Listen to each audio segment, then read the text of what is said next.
Ini argumentasi apa untuk jangankan soal pasal, apalagi buku. Buku itu mau tampilkan di mana? Buku itu kalau nanti mau digunakan sebagai barang bukti sudah nggak bisa lagi, sudah P21, sudah tutup. Respon, mau jadi apa dia? Jangankan ahli, saksi pun tidak layak untuk dikualifikasi sebagai saksi. Silakan untuk kemudian dijawab soal itu, bebas. Oke. Jadi begini ya. Assalamualaikum warahmatullahi wabarakatuh. Waalaikumsalam warahmatullahi wabarakatuh. Mas Roy dan Dr. Tifa itu dikenakan 4 hal. Satu secara berurutan ya. Satu adalah fitnah dengan ancaman hukuman 3 tahun. Kemudian 2 adalah pencemaran nama baik dengan ancaman hukuman 9 bulan. Yang ketiga adalah pasal mengedit seolah-olah itu menjadi dokumen yang otentik dengan ancaman hukuman 12 tahun penjara. Dan kemudian pasal 32 ayat 1 yang kita bicarakan yaitu melakukan merusak, menambah, mengurangi dokumen milik orang lain atau milik publik dengan ancaman hukuman 8 tahun. Nah pertama ya, kita bicara tentang sebuah rasionalitas ketika ada ancaman hukuman. Core business dari kasus ini adalah ada orang yang merasa difitnah dan dicemarkan nama baiknya. Dan difasilitasi oleh KUHP. Dengan fasilitas ancaman hukuman 3 tahun dan kemudian 9 bulan untuk pencemaran nama baik. Tapi yang perlu dipahami adalah untuk fitnah itu ada kesempatan bagi yang dituduh atau didakwa untuk membuktikan bahwa apa yang dikatakannya tidak fitnah. Karena itu kita mengatakan nggak bisa Anda kemudian menuding orang fitnah tetapi tidak pernah ada pembuktian bahwa ijazah itu palsu atau asli. Itu satu soal. Tapi yang jadi masalah adalah ketika semua rakyat di Republik ini berbicara tentang fitnah, pencemaran nama baik, logikanya melompat.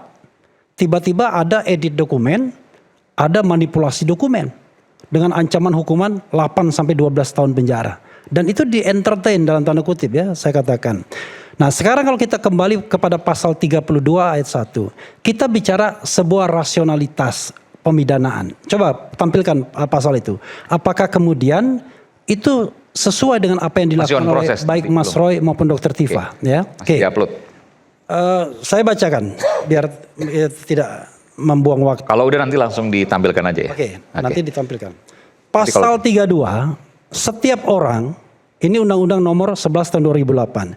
Setiap orang dengan sengaja dan tanpa hak, itu biasa ya, atau melawan hukum dengan cara apapun, perbuatannya adalah mengubah, menambah, mengurangi, melakukan transmisi, merusak, menghilangkan, memindahkan, menyembunyikan suatu informasi elektronik dan atau dokumen elektronik milik orang lain atau milik publik. Oke. Tuh. Oke. Tampilkan. Nah, saya berdiri aja. Boleh, silakan. Oke. Setiap orang dengan sengaja dan tanpa hak atau melawan hukum dengan cara apapun mengubah, menambah, mengurangi, melakukan transmisi, merusak, menghilangkan, memindahkan, menyembunyikan suatu informasi elektronik dan atau dokumen elektronik milik orang lain atau milik publik. Kalau kita bicara bahasa Indonesia dan ataunya ada di mana? Dan ataunya ada di informasi elektronik dan dokumen elektronik gitu ya. Dan ataunya. Tapi kalau kita lihat koma-koma ini seperti perbuatan yang akumulatif. Ya. Kalau seandainya tidak akumulatif berarti formulasi pasal ini keliru. Yang kedua adalah, saya baca 2 dan 3 biar ada satu kesatuan. Setiap orang dengan sengaja dan tanpa hak atau melawan hukum dengan cara apapun memindahkan atau mentransfer informasi elektronik dan atau dokumen elektronik kepada sistem elektronik orang lain yang tidak berhak. Kurang lebih sama ya, perbuatan mentransfer atau transmisi. Ini 12 tahun semua nih ya? Ini yang 8 tahun. Oh, Oke. Kemudian terhadap perbuatan sebagaimana dimaksud pada ayat 1 ya.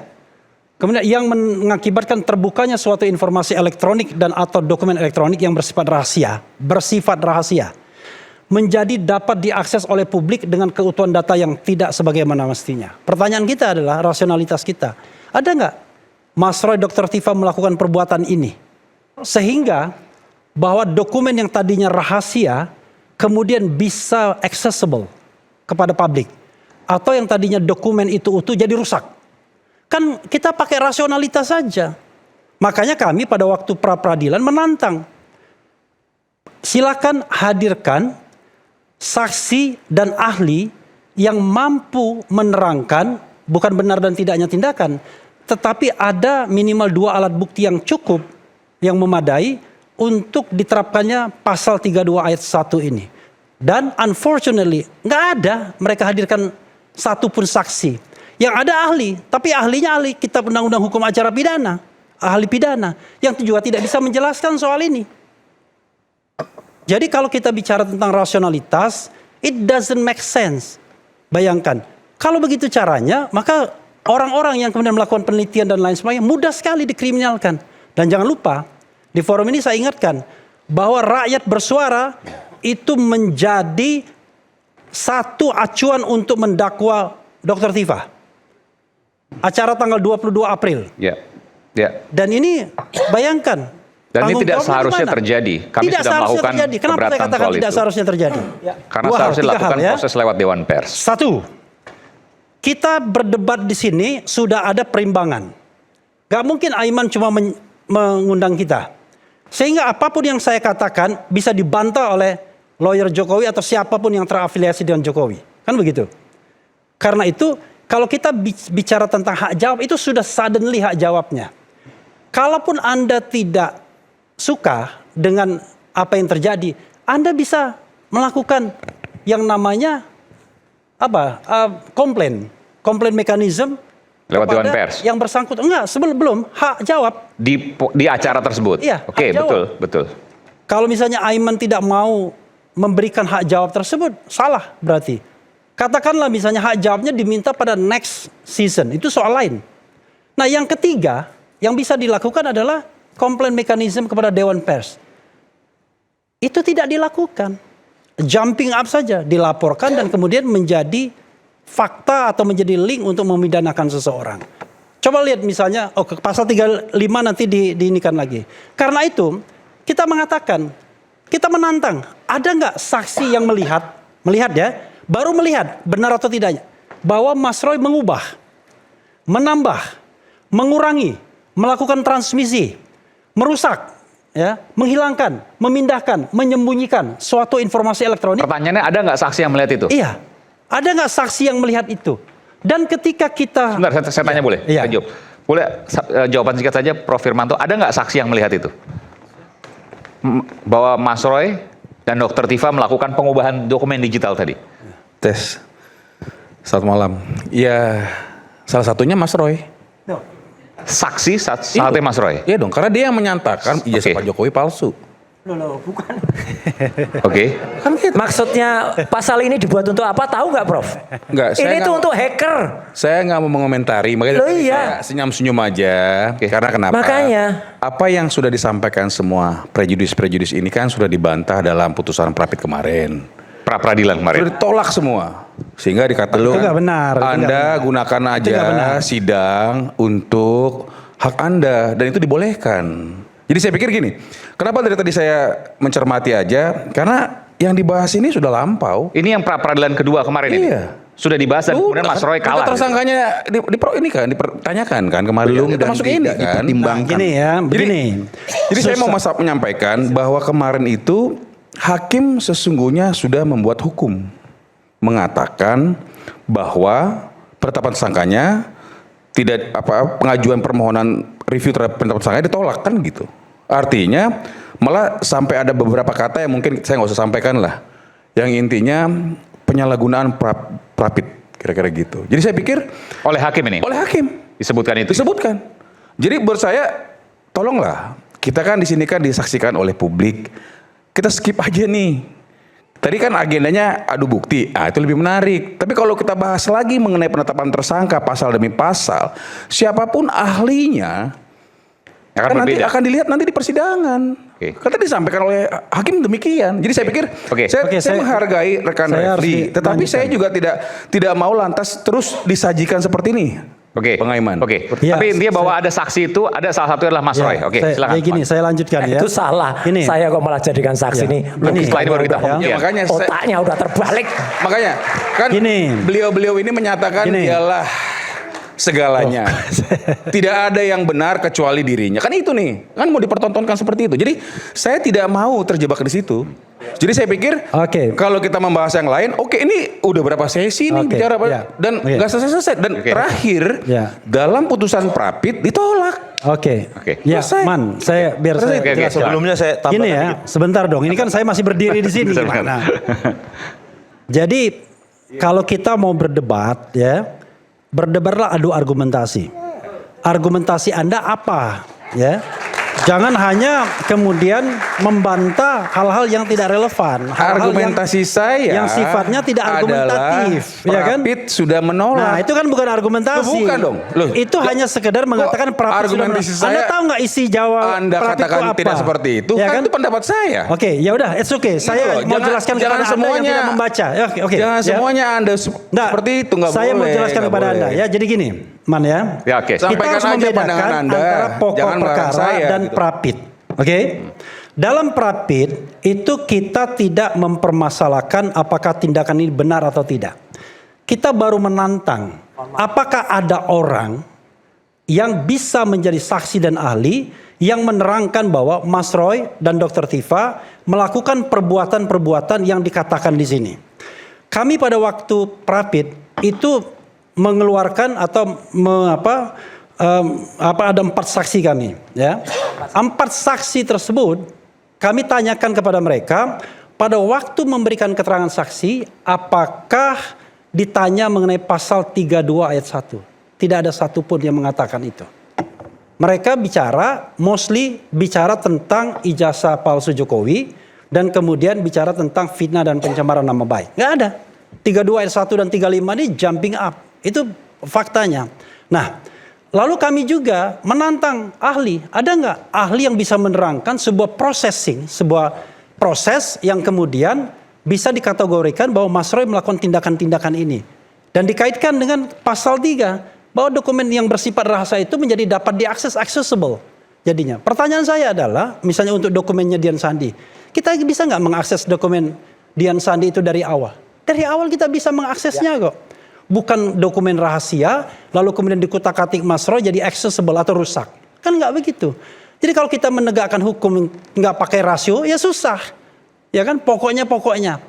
Apalagi kalau saya menunjukkan pasal 35, itu nggak masuk akal. Pasal 35. Nah, ini ya, kalau dibilang ini perdebatan lama, belum bro. Kan belum masuk pokok perkara. Kemarin itu kita ditolak itu bukan pada substansinya. Tantangan kita tuh nggak dijawab sama hakim. Hakim menjawab apa? Hakim menjawab dengan prejudice. Apa? Ini tidak relevan. Harusnya Prapit ini diajukan ketika penetapan tersangka pada tanggal 7 November 2025. Kalau kita bicara hukum itu hak. Kalau itu misal hak kita mau gunakan tanggal 7 November kayak atau sekarang kayak sepanjang dibolehkan oleh hukum, ya nggak ada masalah. Apalagi kemudian seorang hakim mengatakan bahwa ini menunda-nunda pokok perkara. Ini menyalahgunakan Prapit dan lain sebagainya. Itu bukan pertimbangan hukum, itu prejudice yang seharusnya tidak boleh dibuat oleh seorang hakim. Hakim itu harus jelas, clear. Anda salah, Anda benar. Terbukti, tidak terbukti. Kalau kemudian Anda membuat sebuah pertimbangan hukum yang tidak didasarkan pada bukti persidangan, itu namanya sontoloyo. Iya. Nah, perkara kemudian soal ditolak, udahlah kita paham lah yang namanya success story Prapit itu memang tidak banyak. Dia menantang kita masuk pada tahap persidangan. Nanti kita juga buktikan tahap persidangan. Betul. Bro, saya lagi ngomong bro, nanti saya kasih kesempatan ya. Saya boleh juga bicara. Karena itu saya katakan perdebatan kita ini belum akan selesai. Jangan dibilang yang dulu. Karena secara faktanya adalah bahwa baik Mas Roy maupun Dr. Tifa sudah clear. Yaitu didakwa dengan pasal-pasal yang saya sebutkan tersebut. Ada 4 kategorinya. Fitnah, pencemaran nama baik, kemudian edit dokumen sehingga rusak dengan tidak bisa terbuka buat publik, dan kemudian edit dokumen sehingga yang tadinya tidak otentik menjadi otentik. Nah, ke dalam 4 hal itulah kami berkepentingan untuk diperdebatkan tidak hanya di pengadilan tapi juga di publik. Ngapain kita berdebat bukunya Rismond? Nggak ada gunanya bagi kami. Iya kan? Yang punya gunanya bagi kami adalah kami harus menjawab 4 dakwaan ini. Itulah guna bagi kami untuk datang saya sini. jawab nih. Tidak hanya Perdebatan kepada hukum tidak penting, hanya kepada buku ini, juga penting. Kepada tidak hanya kepada pengadilan tapi juga kepada rakyat Indonesia. Itu yang ingin saya katakan. Makasih. Oke, Assalamualaikum baik. warahmatullahi wabarakatuh. Baik, Mas. Tapi yang ini udah stop. Nggak lucu lagi kalau dibahas ini. Oke. Nanti dibilang bukunya nggak penting. Bukan. Kalau yang ini udah nggak lucu karena private kan sudah ditolak. Oke, nggak apa. Tapi kan seperti tadi ya, saya sepakat tadi apa yang disampaikan oleh Bung Refli bahwa ketika bicara argumentasi maka harus dibalas dengan argumentasi. Nggak apa-apa. Seperti juga nanti tentu buku, Bung Rismon punya argumentasi juga harus dibalas dengan argumentasi. Siap, Mas Roy, ya? Nanti dulu Bang. Oke. Ini argumentasi apa untuk jangankan soal pasal, apalagi buku. Buku itu mau tampilkan di mana? Buku itu kalau nanti mau digunakan sebagai barang bukti sudah nggak bisa lagi, sudah P21, sudah tutup. Rismon mau jadi apa dia? Jangankan ahli, saksi pun tidak layak untuk dikualifikasi sebagai saksi. Kenapa? Karena dulunya Rismon itu adalah bagian dari yang tersangka. Kemudian mencari penyelamatan diri, dapat RJ, kemudian SP3. Kalau dia masih tersangka, dia kemudian menjadi saksi mahkota, menyerang kami, lah itu malah boleh. Tapi sekarang udah nggak, tanyakan deh pada lawyernya Jokowi. Jangan-jangan lawyernya Jokowi juga nggak akan pakai ini Rismon ini, nggak akan dipakai. Udah apalagi kita bahas bukunya, udah lewat buku pesanan lagi, ya nggak usah. Saya jelasin sedikit ya. Jadi pemirsa sekalian, jadi persoalan ini sebenarnya bukan persoalan Pak Jokowi lagi. Ini udah negara, udah JPU dengan para terdakwa. Maka saya harus menyampaikan tentu hal-hal yang terkait dengan Pak Jokowi ya sebatas ketika beliau akan diundang untuk menyampaikan ijazah-ijazahnya aja. Jadi kalau bicara masalah ini ya saya setuju dengan judulnya sebenarnya ya kita masuk ke pokok perkara. Ke pokok perkara kemudian kita membuktikan. Membuktikan apa? Apa dasarnya Mas Roy, Bu Tifa mengatakan ijazah Pak Jokowi palsu? Itu sehingga kita bahas apa biar kita tahu apakah Mas Roy melakukan apa, biar jelas pemirsanya, biar juga masyarakat tahu sehingga tidak ada twist-twist lagi karena persidangan ini persidangan untuk mengatakan bahwa Mas Roy dan Bu Tifa sebagaimana tadi rekan Refli menyampaikan diberikan kesempatan untuk membuktikan penyampaiannya itu benar apa tidak gitu loh. Nah kalau kita masuk ke materi itu maka hari ini kita bertanya apa kepalsuannya. Oke. Jadi jangan kemana-mana. Saya pikir itu, Mas. Oke, baik. Sementara ini memang masalah negara, memang betul. Tetapi kan masalahnya ijazah ini adalah ijazah milik mantan presiden, yang mana itu ijazah publik. Jadi dikatakan di situ adalah rahasia, sudah tidak rahasia lagi. Bahkan sudah pernah di persidangan informasi KIP, informasi Komisi publik. Informasi Publik. Bahkan saya ikut karena saya juga sebagai pengacaranya Bonatua, ya kan? Itu bahkan bukan cuma palsu saja, tidak ada. Ijazah itu apanya yang tidak ada? Ijazah itu tidak ada. Ya nggak ada. Saya boleh tanggapin ya? Boleh. Wah. Nggak, sebentar. Sebentar, Ijazahnya saya nggak ada maksudnya? Bonatua dengan beberapa kali sidang KIP Meminta. sebagai saksi, kemudian Kan ada fotokopinya. Ya, tapi faktanya tidak ditunjukkan, ya kan? Bahkan di Sebentar, ini kan yang diminta KPU kan? bukan di KPU diundang. KPU kan nggak nyimpan yang Tahu asli. saya Bonatua sudah mencabut gugatannya. Dan itu dihadirkan Nggak ada. untuk membawa bukti-bukti. Oke. Mereka dihadirkan itu tidak dibawa bukti-bukti itu dan tidak ada. Bahkan yang seharusnya disimpan di arsip nasional pun juga tidak ada. Sebentar. Ini kan fotokopiannya kan? Fotokopi karena Yang KPU kan fotokopi yang dilegalisir kan? betul. Iya. Ini kan Tapi itu yang kan disimpan oleh KPU biasanya. Pada waktu persidangan ini kan dikonfirmasi. Oke. Yang bersangkutan bahkan UGM pun tidak membawa dan tidak menunjukkan dokumen-dokumen itu, hanya menarasikan aja bahwa Jokowi pernah kuliah, Jokowi. Oke. Selama ini pernah nggak melihat bahwa menunjukkan walaupun fotokopi ijazah, tidak pernah UGM. Jadi ini kan untuk apa ya? Kebutuhan mata kan? Artinya apa ya? Nggak, apa yang ada di benak Anda di situ? UGM pun tidak pernah menunjukkan fotokopiannya. Persidangan yang berkali-kali itu, Bonatua menyimpulkan ijazahnya tidak ada. Bahkan di arsip yang seharusnya disimpan, yang Oke, namanya di kampusnya, arsip. pun tidak tersimpan di sana.